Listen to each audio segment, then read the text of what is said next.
tuning in to the online broadcast network, AFTERBUZZ TV. Over 20 million weekly downloads in over 150 countries, and your number one source for after-show entertainment.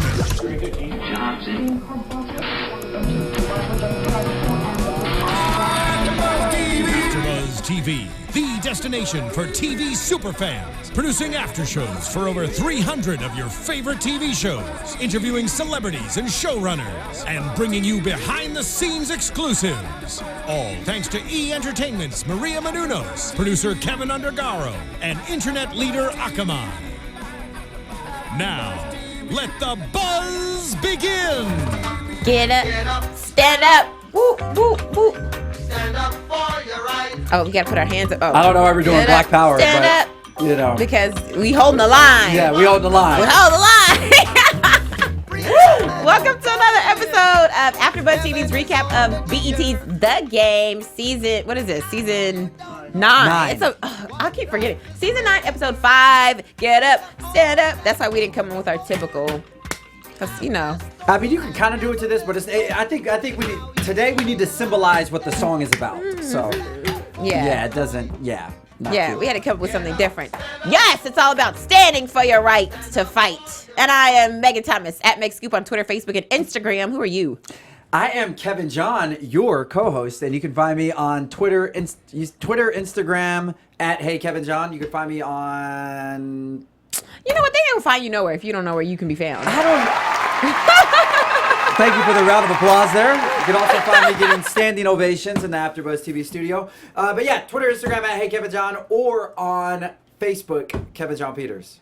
Okay. I really all get right, off Kevin Facebook. John Peters. But you guys got the Facebook, and I never get that out. Right. So let's talk about this episode. It's all about standing up for what you believe in. We see that Big Roger is mad because his team walked out on him. Last episode, they did not. They decided I thought they were just having practice. I didn't realize they walked out like from the game. Yeah. So they walked out from the game. Big Roger's like, Jason, get my team back. They need to be back here.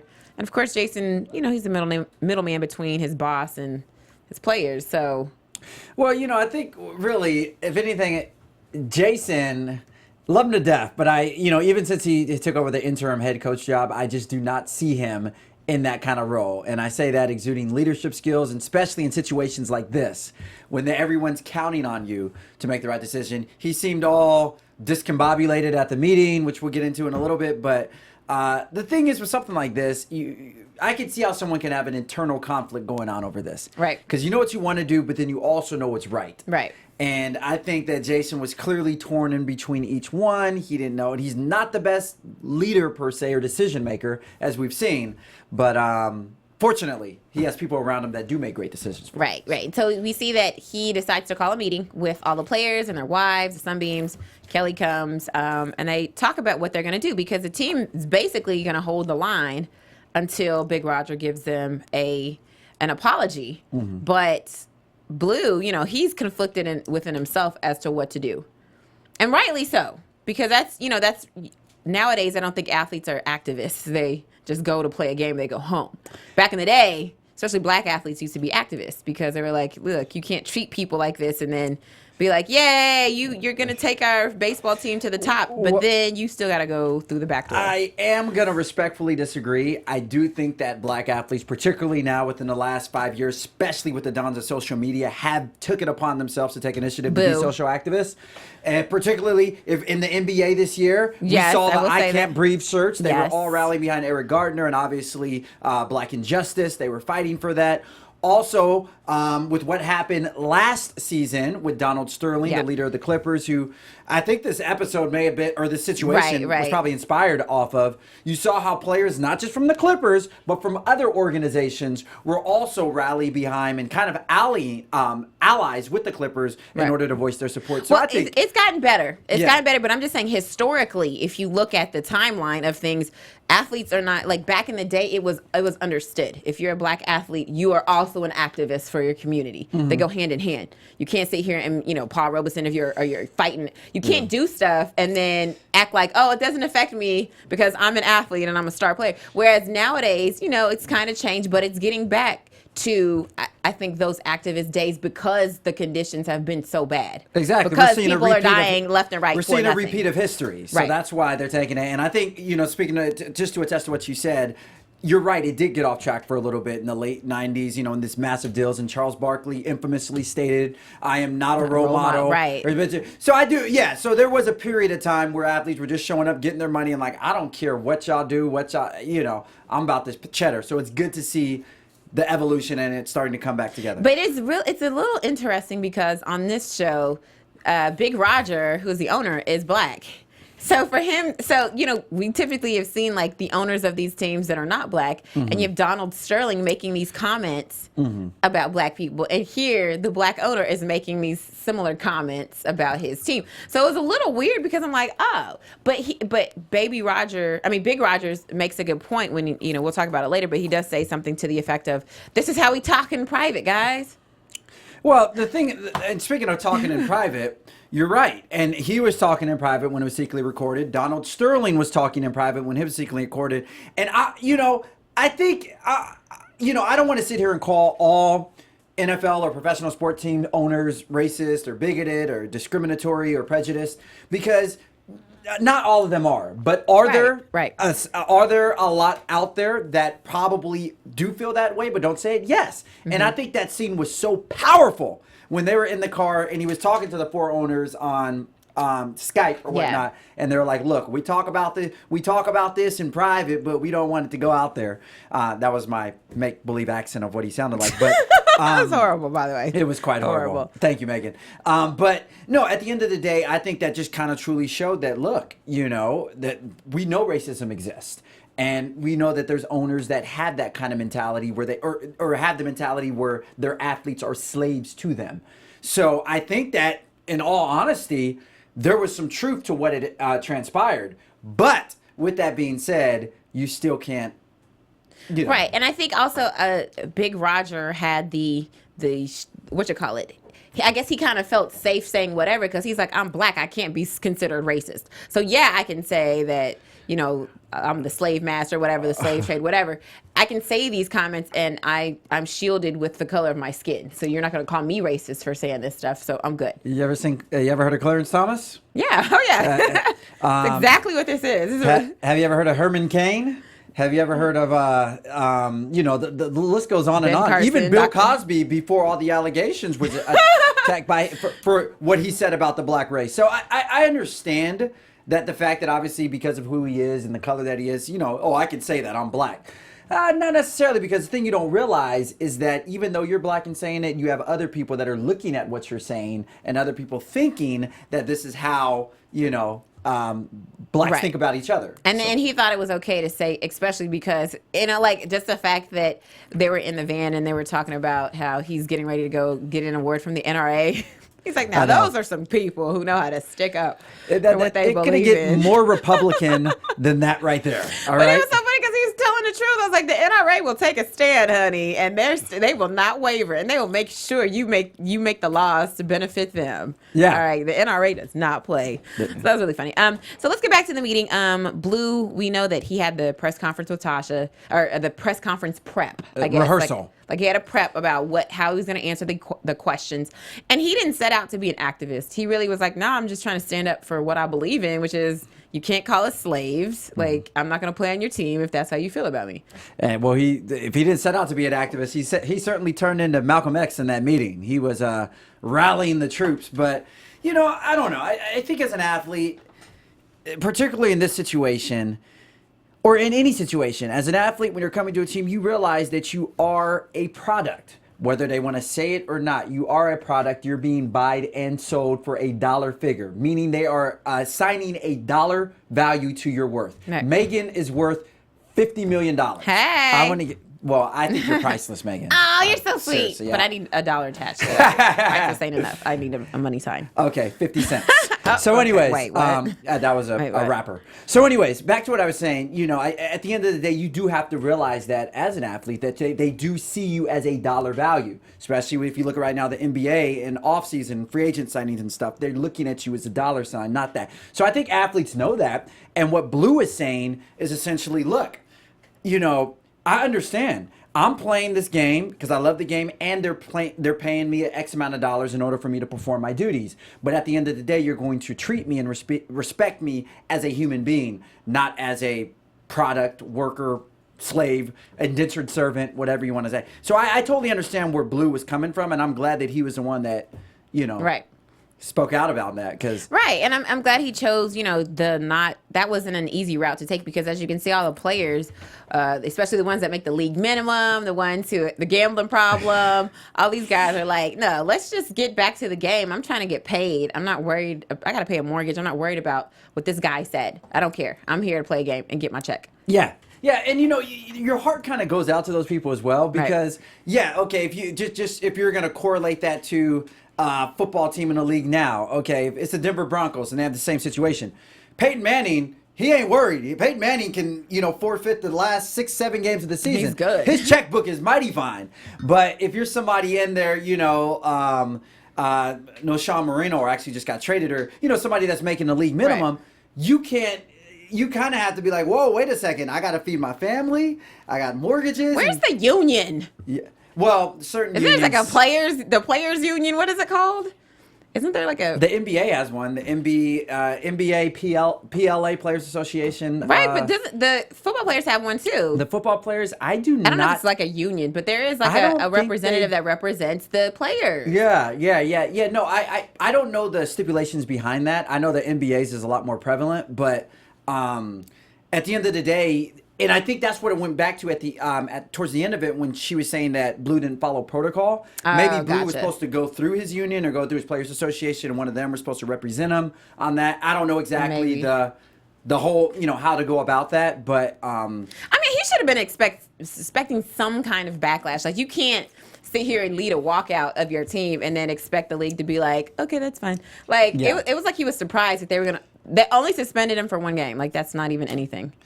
Well, I mean, it's a lot if you consider how much a paycheck is per game. But what I'm saying is, first of all, he's not hurting, number one. Number two, you should know that there's going to be some backlash if you rise up against the corporate machine. You know what I mean?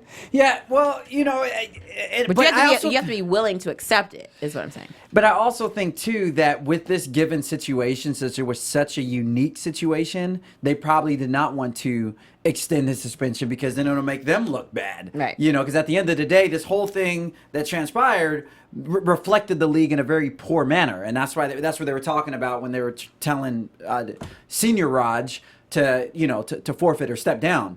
And it makes the league look extremely bad, so they have to do something. So the fact that Blue did actually step up for that, they're like, you know what? We're not going to penalize you as bad because you did something that we need to do. But I agree with you. I mean, you're not supposed to go against the corporate machine in situations. Well, I'm proud of that he did. And you see that Jason comes back around and he talks to Kelly, and they're like, well, what would you have done if you were on the team? And so he gets it, and he's like, yeah, I get it. So he goes to talk to Big Raj. We see Baby Raj is in there. And shout out to Baby Raj and Chardonnay. That love connection is happening, honey. I told you, I love it. I'm excited. I like how it was kind of predictable. Whatever. It was really predictable. I like how they collaborated, because it seems like they make a really good team. Baby Roger's trying to figure out what to say, and here Chardonnay she's got the communications background to help him. Help him figure out what he's supposed to say, and she supports him. This is a good team. It's a good match, right? I would say so as well. But then again, you thought Chardonnay and Jason were a good match. They were a good match. No, they were an atrocity. Until Kelly came. No, they weren't. They were. Kelly liked who he had. We're not gonna have that fight again tonight. We had that fight too much. Because we're not gonna talk about that. Okay, we're gonna stay positive. All right. Okay, and we're gonna talk about Big Roger and Baby Roger. So Baby Roger goes to Big Roger. He gives him the speech that he feels like he should make, and Big Roger's like, no way, throws it away. And I was like, oh, he's ruthless when he fired Baby Roger. I mean, it's business, and then there's family. You got to separate the two. And clearly, he had no problem separating the two. Right. And the thing is that Senior Roger, he seems very cutthroat, immoral. I don't see him as somebody that would do that in an honorable way anyway, so it didn't really shock me given his persona and characteristics, but it was still pretty damn harsh. It was very harsh. And yes, we do see that I don't know, I guess because eventually, after Big Roger has the meeting, the Skype meeting, and he's told he's going to have to step down, and he does step down. Does that mean that Baby Roger gets his job back and it can be... Because I don't know if it was like a formal fire. It was just like, you're fired, get out. It wasn't like the paperwork hadn't gone through and stuff. So does that mean in the next episode that Baby Roger does now assume the responsibility of the ownership? Yeah. It all depends on, I mean, traditionally, yeah, it's a family-run business. So when the father passes it on to one of his sons, but the fact that he just terminated his son prior to this happening, I don't know what's going to happen because usually, the GM will step up into the owner. But now you have two shoes to fill. You have the owner's shoes and the GM shoes. So maybe, I don't know, maybe he'll recant his firing to his son and be like, yo. Well, I don't think he can at this point. I think, but here's the thing: the NFL people didn't see that he fired Baby Roger as the GM. So technically, the only people that knows that he was fired is Big Roger, Baby Roger, and Jason, and that girl that was randomly in the van with him. The extra. Right. Nobody. So technically, he's still hired. If your dad's quit right then, I mean, at that point, you can just be like, my dad didn't fire me. I'm still working here. I think that's what's going to happen. Yeah. He's going to step up into the owner. And then he's going to make Chardonnay the GM. Woo, woo. Yes, Chardonnay. And then she is Jason's boss. I like it. I like how you think. I do like it. All right, let's talk about... I have a brain up here. Malik and Kira. Last episode, they decided to finally make the love connection real. And it gets a little weird because they're cool. They're like fun. They're buddies. They hang out. Now they're dry humping. Because I guess they're trying. I don't understand. What was the whole thing on dry humping this episode? Are they don't really, abstaining from? I'm guessing because they're friends. I don't know. Shout out to Russell Wilson, by the way. Go ahead. Why? Because he's dry humping Sierra? Is that what you're saying? No, because it correlates. Look, it correlates. There's a tie to it. Okay. He's a quarterback of was a franchise quarterback of the Sabres. Russell Wilson's the franchise quarterback of the Seahawks. They both are dating actresses or celebrities, entertainers, and they're both abstaining. There's a huge similarity. Is dry humping abstaining technically? I mean, you were kidding. I don't know if the fans want to know that, but I think as long as there's no penetration, I think that's abstaining. Oh my god! I'm gonna have to go to my producer, who doesn't seem amused about it. But let's get. No, that's all right. So they're hanging out. It's a cute relationship, but we see that this is something that happens. Your past comes back to haunt you. We see that when they go to Fatty's on their little mini date, that all these girls are mad at Malik because Malik smashed everybody. But Kira seems to know. She knows Malik. So it's annoying. She's not surprised by it, but it does get annoying because it's kind of like if you're a man and you're dating a woman and every dude that passes is somebody she had sex with, you're like, oh. I don't know. Was it bad that I thought one of the funniest scenes at that particular point was when the waitress walked by and she was like, did you have relations with her? He was like, nah. And then she bent over and he was like, oh, yes, now I know. I was like, that is just so terrible. But Kira knows him. She she can't really be mad because see, Megan, this is who he is. That is the benefit to dating your best friend. I like You hear that all the time. It's good to date your best friend. You should always, because you know them. And Right. this is a prime example on when best friends get together, they can make it work because they know each other. They know the ins and They know that. and you know how to deal with that. Thank you. Shout out to our producer. Yes, Steven, what's up? And then, when Kira they go to the bar, and she sees that Blue's having a bad day. He's throwing back shots because he's dealing with a lot. And she wants to go talk to him. And Malik is like, nah, like, you're not about to go talk to him. She's like, just give me a minute. Let me go talk to him. And he leaves. I would have been like, first of all, bruh, like, how many chicks, you done had a chick sit in your lap? Like, the chick was on his lap at the bar. All these chicks are mad. Let me ask a question. Were any of those chicks his ex-fiance that he was in a tight relationship with, emotionally connected to? Maybe. No, he was. No, it doesn't matter. Big difference. No, it does not matter. It does? What are you talking about? It doesn't matter. It Megan, doesn't matter. Are you that kidding? is an astronomical difference. Wait a minute. So you're sitting here telling me that the 3 chicks that was disrespectful to him or mad at him because he had hit it and quit. No matter, we don't even know how many times he hit it and quit. We know the last chick he didn't hit a couple of times because they used to hang out on Mondays or whatever, party Mondays, whatever they called it. So you mean to tell me that the girl that Kira saw consistently with him, meaning he smashed her on the regular, he smashed these girls that he works with that continue to work with him, and so you think that's like way less than her just going to talk to her fiance that he knows she doesn't want to be back with him, and he knows that the fiance doesn't want to be back with her. You think that's way worse? Absolutely, by 100. I should karate And I'm gonna kick tell you you. right. No. Let me justify. I would like to see you try to karate kick me first of all. But anyways, let me justify. First of all those women that he smashed, those are not legitimate threats. Yes, they Blue are. Is a threat. No, because those women are threats. Those women are threats. Are you gonna sit here and tell me that? Okay, are you gonna sit here and tell me that a girl who has had sex with this man repeatedly and works for him on a daily basis, he sees her ass in front of him all the time? Are you gonna sit here and tell me that's not a threat? Apparently not, because he didn't even remember her until she bended over. Apparently that's not a threat. So it doesn't matter. Every time she bends over, he gonna be like, "Yo, I remember." Okay, whoop-de scoobity boo. So he could be back. So that Her bending serious? over is not going to do anything to disrupt. what I'm saying is he could smash these girls at any time. He has access to them all the time. I am not condoning that. So what I'm saying, that's more of a threat than her going to telling him in his face, like, "Hey, babe, sit right here. You'll see everything." I'm just gonna talk to him really quick. I'm gonna say it like this, and I'm gonna try to be as concise as possible. Whatever. Because I'm a heavyweight champion. I guess. So when you, first of all, when you have serious ties, emotional ties to somebody, first of all, I think that's more threatening than physical ties. Because physical ties can come and go. When you have an emotional tie to somebody, that's deep. That is sincere. That is authentic. That is genuine. That is unbreakable. Physical ties are breakable all the time. So what I'm saying by that is the fact that she had the audacity right in front of him to console Blue at that particular point in time. And also that was a bad time because he was extremely vulnerable at that particular point in time as well. And throwing back drinks. Not a good combination to be going to somebody that she had feelings for. But she was upfront about it, and she was trying to do that in front of him because she made a good point. Okay, so Malik leaves. He's pissed off. She talks to Blue and, says, "Stay holding the line, brother." Megan. Hold on, wait. Let me say this. Because when she goes back and she talks to Malik, she's like, "Look, let's be real. You know good and well I don't want to get back with Blue, and Blue does not want to get back with me. You know that for sure. You've been there to see all of this through. I know 90% that you don't want to smash those other girls again. So let's just call this what it is and let it go because we both know that we want to be together." But let me ask you a question. Did she say that before or did she say that after everything? She said that when she came back after. What do you mean? Okay, so then what good But does he that do already to you? knew. He already knew. Megan. And she was right because she said that's your ego. And he Megan. goes, "You know what? It is my ego." Let me ask you a question.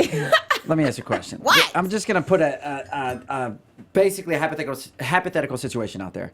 You are a woman that I find highly admirable. You're very thank respectful. you. You're very classy. Oh, thank and you. I It's sincerely about look to up go to left. Okay. way left, no. But no, I sincerely look up to you. So I respect your answer to what I'm about to ask you. So if you're out on a date with a guy and your ex-fiance is sitting at the bar, would you ask the guy that you're out there dating, "Oh, excuse me, can I go talk to my..." No, because if it's a guy that I'm dating, that's different from my best friend who knows everything already. That's different. That's your dating. That's what I'm saying. If it's just a random guy that I was dating and we don't have history like that, then of course I would never go, "Can I talk to my ex-fiance for a second?" I would never say that. But if it's my best friend who's a man I'm dating who knows all of this already, then he also understands why I would want to go talk to him. And we see that clearly that's the case because Kira goes to talk to Malik at his house and she's like, "That's your ego." And he agrees with her. He's like, "You're right." Because I know the situation. I know what it's like between y'all. But of course he's a man. You don't want to see your girl talking to another dude. I get it. Ego. But he did the same thing. And she's like, "Wait, I got to put that to the side." Because that's a horrible feeling when you've been with everybody. Oh my gosh, it's like dating a stripper. Like, it's true. Like, it makes you feel horrible. Which that goes back to my initial thing. They're best friends. She already knew that he slept with half the world. She already did, but I'm saying it's different when it gets thrown in your face constantly. That was a lot. They went to 2 places and already had 3 chicks all up on. Like, that's a lot. It's a lot to deal with. Like, I don't want to see it. That was kind of nasty. That was kind of sloppy. That's all I'm saying, That bro. was sloppy. I do agree. All right, let's do Kind of. some predictions for the next week. Your AfterBuzz TV predictions. Okay, one prediction, go. I predict that. Let's see here. I'm trying to think of all that happened. I predict that Malik and Kira are actually going to split up. And I think they're going to find out that they're just best as best friends and not as lovers. Okay. And that whole thing is going to disseminate. I don't like that, but I'll let you say your opinion. Well, I think that Chardonnay is going to end up working for the Sabres. I like that prediction that she's going to be the GM. They do need an extra janitor. So, anyways, you're so ugly for that. She's going to be the new GM, or she's going to do something. The Spinoffs are going to be everywhere in the stadium. Like she's going to maybe she'll be like director of marketing or something. Something, but I like her being GM because that means she's in charge of Jason. And she would be the first black female GM in the history of the NFL. Oh, dope. Dopeness. We got a couple of shout outs. Right. We got a couple of shout outs before we get out of here. Thank you, Trini Boy 27, Hampton Blue, Kanika Basu. Just a few of the people that are always commenting on YouTube. You can do it too. Comment on YouTube, follow us, subscribe, click the button right below. You can also go to iTunes or SoundCloud. Let us know what you think. Subscribe to us everywhere. Where can we find you, Kevin? Kevin John, you can find me on Instagram and Twitter at HeyKevinJohn, or on my website, it's kevinjohn.com. And you can find me, Megan Thomas, on Facebook, Instagram, and Twitter at MegScoop, like scoop of ice cream. Hit me up because I want to know what you think. And use the hashtag ABTVTheGame. See you later. Peace out. From executive producers Maria Menounos, Kevin Undergaro, Phil Svitek, and the entire AfterBuzz TV staff, we would like to thank you for listening to the AfterBuzz TV network.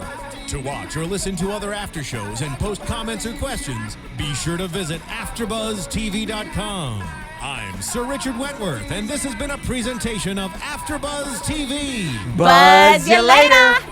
The views expressed herein are those of the hosts only and do not necessarily reflect the views of AfterBuzz TV or its owners or principals.